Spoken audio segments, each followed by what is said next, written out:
Welcome to Headline to Heartline.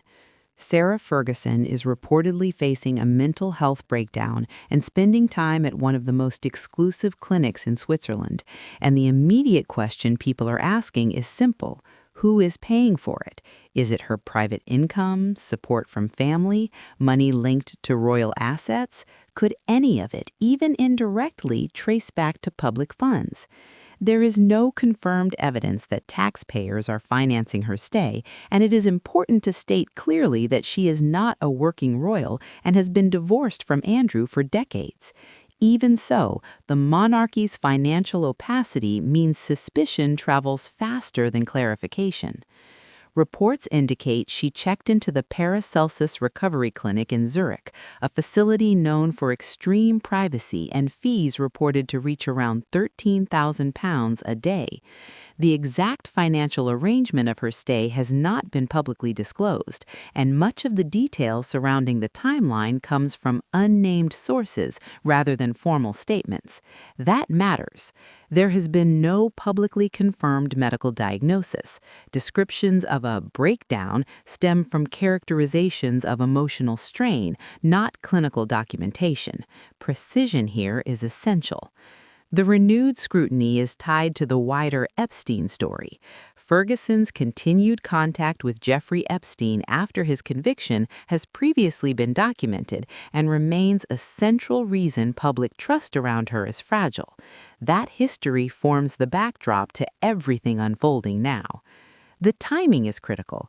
Andrew Mountbatten Windsor was arrested on February 19, 2026, on suspicion of misconduct in public office, with reporting that the investigation concerns allegations he shared confidential government information with Epstein during his time as a trade envoy. That arrest stands as a serious legal development in its own right. However, once it occurred, attention inevitably widened to those within his closest orbit. Ferguson, as his former spouse and longtime associate within overlapping social circles, returned to the spotlight immediately. Questions followed. What did she know? How closely did their networks intersect over the years? Those are questions of proximity, not proof, but proximity in a scandal of this scale is enough to intensify scrutiny.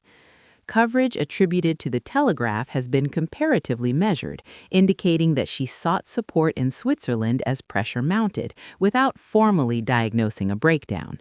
The distinction between reportedly overwhelmed and collapse is not cosmetic. It is the difference between cautious reporting and dramatic framing. When nuance disappears, perception hardens. Another factor amplifies the moment. ITV's true crime drama The Lady, about Jane Andrews, Ferguson's former dresser convicted of murder, premiered within days of Andrews' arrest. The show is about Andrews' crime, not about Epstein, and not about new allegations against Ferguson.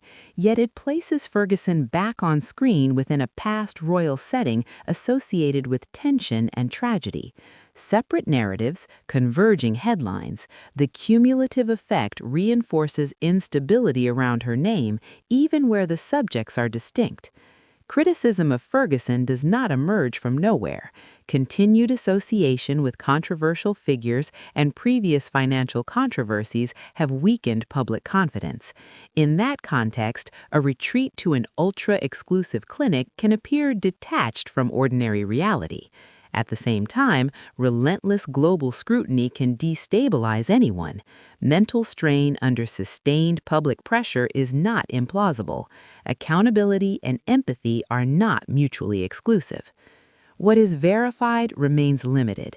Andrew has been arrested and is under investigation. Ferguson has reportedly been at a high-end clinic in Zurich. There is no public proof of taxpayer funding for her stay. There is no confirmed legal action against her connected to Andrew's arrest. Everything beyond that exists within interpretation, inference, or tone.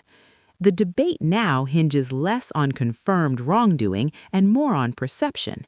Is this a woman seeking legitimate support during an extraordinary wave of public pressure, or a public figure shielded by privilege at a moment of accountability? The answer may depend not only on what investigators uncover next, but on how rigorously facts are separated from implication in the days ahead. Thanks for staying with me. If this kind of careful breakdown matters to you, please like and subscribe. And as we continue watching the next steps in the royal story and its lingering connection to Epstein, perhaps the deeper reflection is this. When royal family members move within layers of inherited privilege, protected networks, and financial opacity, are we truly demanding accountability from power, or are we merely reacting to the spectacle of privilege under pressure?